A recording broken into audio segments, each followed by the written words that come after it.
Bonjour à vous.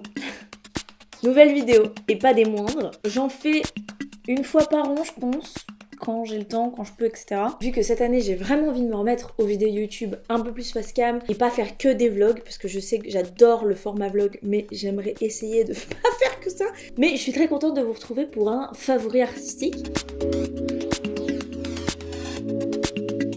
Il y a plusieurs catégories dans cette vidéo. Aujourd'hui, j'ai pas mal de catégories un peu différentes, en tout cas que j'ai jamais faites. Catégorie film, film animation, livre, bande dessinée, podcast, stand-up, documentaire, clip vidéo, YouTube et musique. Donc j'espère que vous êtes chaud. Voilà, je vais vous partager mes petites pépites de ce début d'année, de fin d'année 2025. Globalement, c'est quand même des trucs que j'ai lus, vus, regardés il n'y a pas si longtemps que ça. Tout d'abord, pour la catégorie film. Les derniers films qui m'ont vraiment trop plu, il y a le film Bugonia de Yorgos Lanthimos. Le synopsis, c'est deux jeunes hommes obsédés par les théories du complot kidnappent la PDG d'une grande entreprise, convaincus qu'elle est extraterrestre, déterminée à détruire la planète Terre. Vraiment, what the fuck. Qui est un film que j'ai trouvé incroyable. L'affiche est trop belle, l'affiche est magnifique, j'adore l'affiche. La typographie de l'affiche est, je trouve, exceptionnelle. Et le film en lui-même, je sais pas comment dire, mais il m'a mis dans une forme de transe, il m'a mis dans une émotion, dans quelque chose que j'ai mais adoré. L'histoire en soi hyper intrigante, hyper intéressante.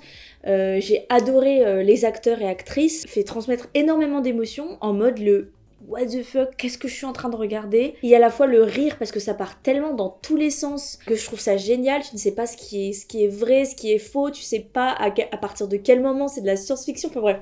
Moi, j'ai adoré, j'ai trouvé ça génialissime. J'ai eu un peu la même sensation que quand j'ai vu The Substance. J'ai eu un peu la même sensation d'être en mode oh, qu'est-ce qui se passe? Et j'adore. J'ai adoré. Un autre film que j'ai vraiment eu un coup de cœur, j'ai passé un trop bon moment, c'est Hamnet. Donc Hamnet de la réalisatrice Chloé Zhao. Le résumé, Angleterre 1580, un professeur de latin fauché fait la connaissance d'Agnès, jeune femme à l'esprit libre. Fascinés l'un par l'autre, ils entament une liaison fougueuse avant de se marier et d'avoir 3 enfants. Tandis que Will tente sa chance comme dramaturge à Londres, Agnès assume seule les tâches domestiques. Lorsqu'un drame se produit, le couple autrefois profondément uni vacille. Voilà. On avait beaucoup entendu parler et je me suis dit, allez vas-y j'y vais, sans trop d'a priori. Je me suis dit, j'espère que je vais chialer parce que j'adore chialer. J'aime énormément pleurer au cinéma. C'est vraiment, des fois je recherche cette sensation vraiment. C'est un film qui m'a énormément touchée, qui m'a énormément plu. Je suis passée par... vraiment, moi je me suis laissée emporter par ce film, par cette narration, par les images, par l'univers. En plus, moi je ne connais pas... très peu Shakespeare et donc je connais pas Hamlet, je connais pas la pièce et donc je connaissais pas le livre parce que c'est une adaptation d'un livre. Les actrices sont encore une fois très forts, la colorimétrie est beau, les images sont belles, c'est incroyable. Franchement je suis sortie de là, j'étais un peu sonnée, j'étais là ah ouais d'accord. Le dernier film que j'ai vu littéralement hier soir, c'est Ma Frère, réalisé par Lise Akoka et Roman Guéret. Shai et Djeneba ont 20 ans et sont amies depuis l'enfance. Cet été-là, elles sont animatrices dans une colonie de vacances. Elles accompagnent dans la Drôme une bande d'enfants qui, comme elles, ont grandi entre les tours de la place des Fêtes à Paris. À l'aube de l'âge adulte, elles devront faire des choix pour dessiner leur avenir et réinventer leur amitié. Incroyable. En fait, pareil, j'avais tellement envie de le voir. J'ai trouvé que c'était hyper touchant, c'était très doux. C'était trop cool, franchement, j'ai trop aimé. Je rigole beaucoup et à la fois c'est très touchant pour toutes les histoires qui y sont racontées. Deuxième catégorie, c'est la catégorie film d'animation. Pour la catégorie film d'animation, j'ai 2 films, dont un qui est un long métrage et un qui est un court métrage. Le premier, c'est évidemment Arco, de Hugo Bienvenu, qui est juste...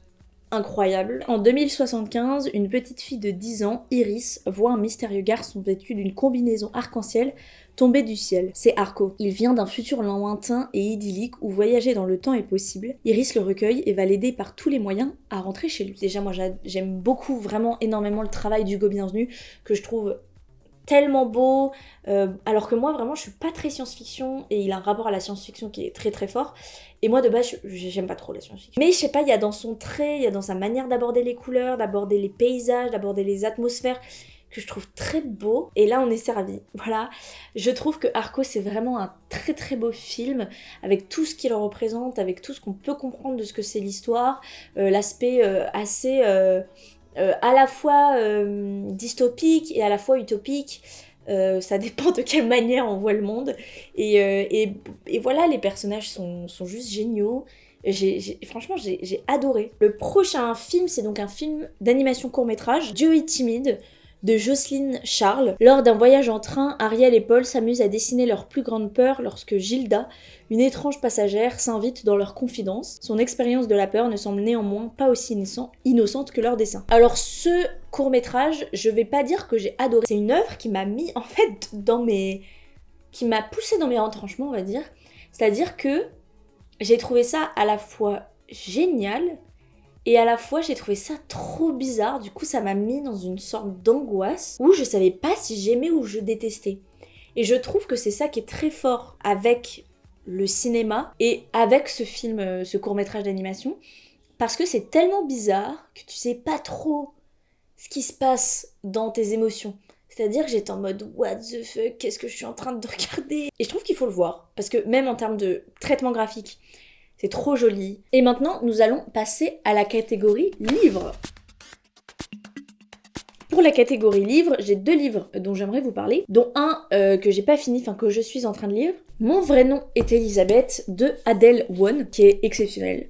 Pour le coup, c'est un livre, à la fois c'est une enquête, à la fois c'est un essai, et globalement le livre en lui-même est juste génial. J'ai pleuré plusieurs fois en lisant ce livre, parce que ça m'a mis dans une colère, dans une profonde détresse, parce que du coup c'est l'autrice qui fait une enquête sur son arrière-grand-mère, diagnostiquée schizophrène et qui est un peu vue comme dans la famille, la folle quoi de la famille. Il y a énormément de tabous autour de ce que représentait cette arrière-grand-mère, cette femme donc qui s'appelle Betty. Franchement, ça traite de tellement de choses qui sont hyper intéressantes et j'avais jamais lu un récit comme ça. Donc ça m'a trop touchée et j'ai juste adoré. Je le conseille énormément parce que c'est une lecture qui m'a beaucoup plu. Et le deuxième livre, c'est donc le livre que je suis en train de lire. C'est La pensée perverse au pouvoir de Marc Joly. De base, je l'ai vraiment acheté pour la couverture. Parce que, excusez-moi, mais c'est juste magnifique en termes de design. Voilà, c'est Elmo. Parce que Elmo sont juste trop forts. Et vous voyez que là, quand vous ouvrez avec ça, vous avez encore Macron qui est là. Et donc là, pour le coup, c'est vraiment un essai. Donc c'est vraiment un essai de presque 300 pages. Donc il faut se le taper quand même. À presque 100 pages. Et je trouve que c'est très intéressant. Parce que donc Marc Joly a déjà fait un livre sur les pervers narcissiques. Donc un essai sur les pervers narcissiques. Et là, il le compare à la prise de pouvoir, donc à Macron, à Emmanuel Macron, et comment en fait Emmanuel Macron a des gros problèmes d'empathie et a un problème de perversion narcissique. Et je trouve ça très intéressant, déjà que je détestais Macron, mais là, c'est encore plus le cas. C'est hyper intéressant. Moi, c'est une lecture qui est pas facile pour moi parce que c'est un essai qui est quand même très politique, très sociologique. C'est pas la lecture la plus facile qui soit. Parfois, j'ai du mal à vraiment tout comprendre. C'est très intellectuel, mais ça reste quand même hyper intéressant et que on se rend compte de pourquoi Macron est complètement zinzin. Et je suis que à 100 pages, donc vous imaginez. On va passer à la catégorie bande dessinée. Et donc pour la catégorie bande dessinée, je suis trop contente, j'ai 2 bandes dessinées que j'ai juste ici. Tout d'abord, Le Bureau des Cœurs, écrit et réalisé par Sophie Guérive, j'espère que je dis bien. Cette bande dessinée est trop géniale, je ne l'ai pas finie. Pour les 2 bandes dessinées que je vais vous présenter, je les ai pas finies, parce que j'aime bien prendre le temps avec les bandes dessinées. Donc je vais vous lire. Violette et Rose ont ouvert un service de courrier du cœur, elles ont reçu vos lettres drôles, tristes, belles et touchantes, et y ont répondu avec tout leur amour. Et donc c'est vraiment une forme de correspondance où des personnes ont écrit des lettres, et vous allez avoir ces 2 personnages qui vont répondre à ces lettres. C'est juste hyper touchant, c'est bien écrit, c'est joli, c'est drôle, c'est mignon. Les illustrations sont juste trop belles. Moi j'adore cet aspect-là où on a les lettres, on a le texte. Je trouve ça juste trop fort et j'adore. Deuxième BD dont je voulais vous parler, Rien à feutre de Camille Blandin. Camille Blandin fait beaucoup de BD strip un peu très drôle. Il va reprendre pas mal de refs, donner la parole à des animaux. Vraiment c'est du what the fuck un peu, et que moi je suis un peu public sur ce genre d'humour, ça me plaît beaucoup. À chaque page c'est son histoire, je suis pas là à être hilar, mais je passe un très bon moment face à cette lecture et je trouve que c'est fun, franchement j'aime beaucoup. Donc voilà, ça c'est pour tout ce qui est la catégorie bande dessinée. Et maintenant, je vais passer à la catégorie podcast.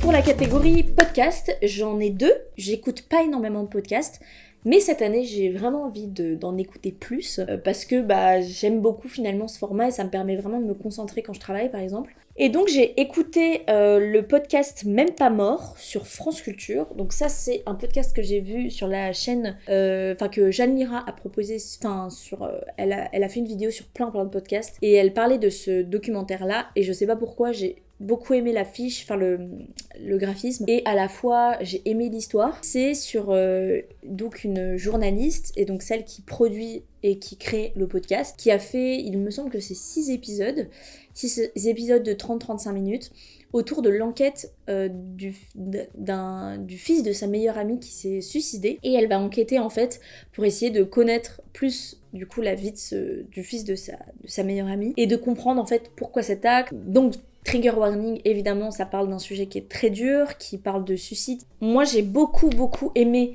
ce rapport d'enquête. Je lisais en même temps, du coup, le livre de Adèle One, et j'ai écouté, pendant que je lisais ça aussi, j'ai écouté ce podcast. Je vous assure que j'étais un peu dans le dur pendant ce mois-ci où j'ai écouté ces trucs, parce que ce podcast est aussi très dur. Quand j'ai fini de tout écouter, j'ai beaucoup pleuré. Et en plus d'écouter ses paroles, écouter la mère, écouter le père, vraiment où on passe par différents trucs, qu'on voit la narration, qu'on voit la chronologie de cette enquête. Hyper beau, et à la fois c'est un peu...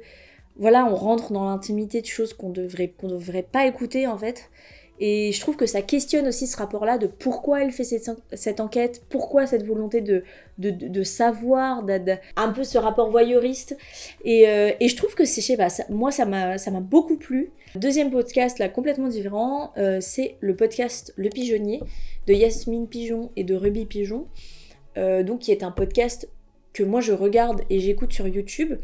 J'adore ces deux meufs, j'en ai déjà parlé sur mes youtubeuses préférées, sur 25 youtubeuses que je kiffe, parce que c'est des youtubeuses aussi. Elles ont un podcast que je trouve très cool. Des fois elles invitent des gens, des fois elles n'invitent pas de gens, et c'est un podcast que j'écoute vraiment très chill, où elles se posent et papotent. Donc voilà, c'est aussi, j'avais envie d'en parler parce que je trouve que c'est trop cool. Donc voilà pour la catégorie podcast. N'hésitez pas à m'en dire d'autres des podcasts, parce que j'ai toujours trop du mal à me poser et à écouter un podcast, parce que je n'arrive pas à choisir. Parce que justement, je sais pas, j'arrive pas à choisir, c'est trop bizarre. Donc n'hésitez pas à me dire des podcasts dans les commentaires, parce que je serais ravie que vous m'en donniez. Une autre catégorie, qui est la catégorie stand-up. Vraiment, je fais cette catégorie uniquement pour le spectacle que j'ai vu, qui est celui de Marcelo Hernandez, donc qui est un spectacle de cet humoriste que j'ai trouvé très drôle. Il y a des fois des trucs, j'étais en mode... Et puis après, j'étais en mode... Bon, voilà. Non, ça m'a plu, franchement, j'ai passé un super bon moment. Je me suis dit que ça pouvait être cool de le placer ici. Ensuite, nouvelle catégorie, qui est la catégorie documentaire. Déjà, c'est La voisine idéale, réalisée par Greta Gambir. Pour vous lire le résumé, c'est les caméras d'intervention de la police révèlent comment un conflit de voisinage interminable a viré au drame. Effectivement, filmé que par caméras qu'ils ont sur leur uniforme. Je trouvais que c'était hyper intéressant, je connaissais en plus pas du tout cette histoire. Et le deuxième documentaire, c'est donc Je serai jamais parfaite, c'est sur France TV et c'est réalisé par Mila Kiss. C'est un documentaire qui suit trois jeunes femmes qui sont obsédées par leur apparence et par la chirurgie esthétique, réalisation en termes de graphisme, vraiment trop stylé. On a vraiment cet univers Y2K, années 2000, 3 meufs qui sont trop stylées, qui sont trop belles et qui parlent de leur rapport au corps et à leur image, face à leur miroir, vulnérabilité qu'elles portent et ce récit qu'elles portent qui est quand même pas facile à parler. J'ai trouvé ça hyper vrai, j'ai trouvé ça fou qu'elle soit aussi à l'aise face à la réalisatrice. Et je me suis posé la question, mais comment elles sont aussi potes, genre on dirait qu'elles sont vraiment copines. Donc j'ai trouvé ça ouf, de ce qu'on veut d'une femme, de ce qu'on demande à être en tant que femme. Et c'est aussi très fort et c'est très dur aussi à voir. Donc ouais, non, franchement j'ai trouvé ça trop bien. Et maintenant, on va passer à la catégorie clip vidéo. J'avais envie de rajouter cette catégorie clip vidéo parce que j'ai regardé le clip de Théodora, Demito, qui est juste exceptionnel. Et je me suis dit, mais en vrai, c'est un truc de zinzin. Comment les clips vidéo, faut trop qu'on les remette en first step parce qu'il y a tellement de trucs créatifs qui sont faits et qui sont possibles avec les clips que j'aime et que moi j'ai toujours été mais tellement fan des clips vidéo que je trouvais ça dommage de pas en mettre. Et deux aussi, ça me donnait envie de me replonger un peu dans des clips. Et donc c'est après avoir vu le clip de Théodora, je me suis dit ok, il faut que je voie d'autres clips. J'ai regardé pas mal de trucs et j'ai trouvé des trucs qui étaient... j'ai regardé des clips d'artistes que j'aime trop et que j'ai jamais regardé les clips. Et j'étais trop contente. Donc déjà, évidemment, Demito de Théodora. Théodora, je trouve qu'en termes de direction artistique, son équipe et elle ont vraiment construit tout un univers qui est exceptionnel. Elle a pu faire une interview avec un perso 3D qui est incroyable.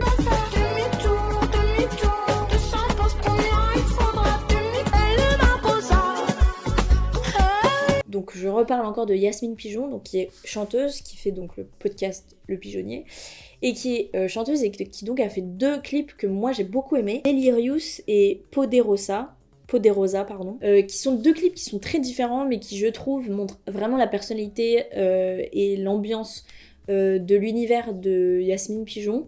Je trouve que je sais pas, les clips sont trop stylés, sont trop beaux, trop bien réalisés, il y a tout un univers et je trouve que c'est vraiment très très très beau. Et donc pour ça, je vous conseille d'aller voir. Et si en plus vous kiffez la musique, bah c'est encore mieux. Mais en termes de vraiment vidéo, c'est trop stylé.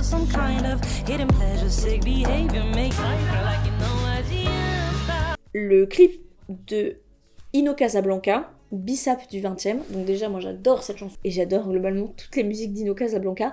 Mais je trouve que ces clips aussi sont vraiment cool et ce clip-là particulièrement que j'ai beaucoup aimé. On rentre dans l'univers de l'artiste et que par ce clip vidéo, j'ai encore plus vu l'artiste et j'ai trop kiffé, que j'ai passé aussi un trop bon moment en regardant ce clip.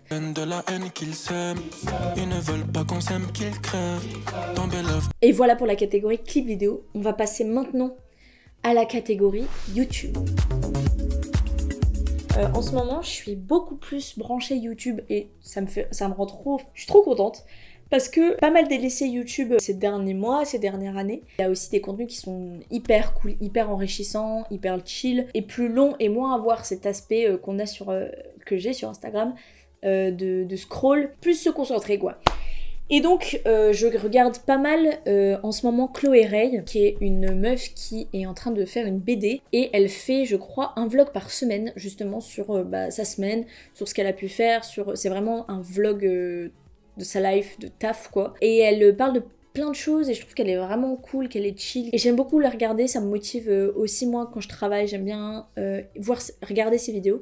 Donc je trouve ça très cool et c'est un contenu que j'aime beaucoup. Et ensuite la deuxième youtubeuse dont j'avais envie de vous parler, c'est Yaz, qui est une youtubeuse aussi qui fait aussi un peu le même type de contenu, donc des vlogs. Moi de toute façon je suis vraiment très friande de vlogs, format que j'aime beaucoup et c'est pas pour rien que je fais énormément de vlogs sur ma chaîne. Elle est illustratrice, il me semble qu'elle est tatoueuse et elle fait beaucoup de choses et j'aime beaucoup ce qu'elle fait, ce qu'elle produit. Ses vlogs sont hyper chill, sont très cool et j'aime beaucoup ces deux meufs. Donc voilà, je vous les conseille. Et enfin, dernière catégorie de cette série que j'adore, c'est la catégorie musique.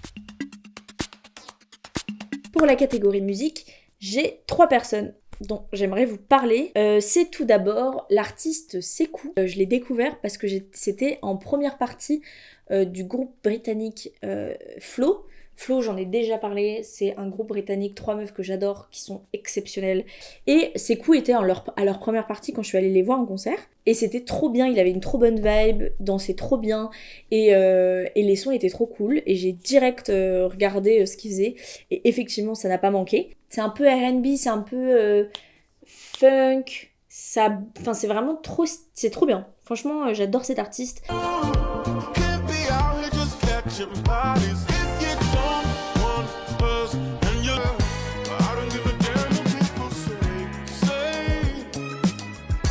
Ensuite, on a donc évidemment, en ce moment je suis mais juste obsédée par Ino Casablanca, que je vais d'ailleurs voir en concert bientôt, donc j'ai trop hâte. Je suis absolument fan de ses 2 derniers albums, Tamara et Extasia. J'écoute tout, l'album en entier, en plusieurs fois à la suite s'il le faut. Je suis juste fan à 100%. Je trouve que toutes les inspirations, toutes les références, quand je suis énergique, j'écoute Ino Casablanca et j'adore. Je trouve ça génialissime. Je ne peux que vous conseiller parce que c'est vraiment ma cam. Qu'il soit shiny ou qu'il soit pink, faut que les forêts et le péniste, faut que les forêts et le péniste, faut que... Je croyais en elle maintenant, je sais qu'elle ment. Je croyais en lui maintenant, je sais qu'il ment. Et enfin, Downtown Kyoto. J'espère que je le dis bien. Son dernier album qui est Thinking with Your Ears. C'est très très R&B. Et totalement ma cam, j'adore. Pareil, j'écoute tout l'album est exceptionnel. Et c'est juste trop bien.